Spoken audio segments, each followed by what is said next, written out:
আজকে আমরা আসছি পামুককালেতে। কিন্তু পামুককালের সবচেয়ে দর্শনীয় স্থান হচ্ছে একটা জায়গায় যেটাতে আপনার পানি নামতে থাকে, থাক করে পানি নামতে থাকে। তো অনেক আশা করে আসছিলাম ওটা দেখবো, আসছিও ওই জায়গায়।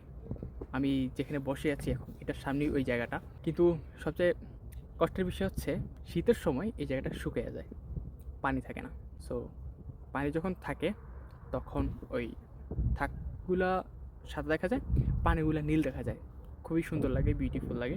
এখানে অনেকেই নামে নেমে গোসল করে অথবা পানিতে একটু আনন্দ করে এই আর কি। কিন্তু আমরা আসলাম, আমরা এসে দেখি একদম পুরো শুকনো। পুরো জায়গাটা, শুধু এইটাই না, এখানে আরও দুই দুই তিনটা সাইডে এরকম জায়গা আছে। আমি একটু দেখ, এই যে একদম পুরো জায়গাটা শুকায়া খান খান হয়ে গেছে। আমাদেরও মন খান খান হয়ে গেছে।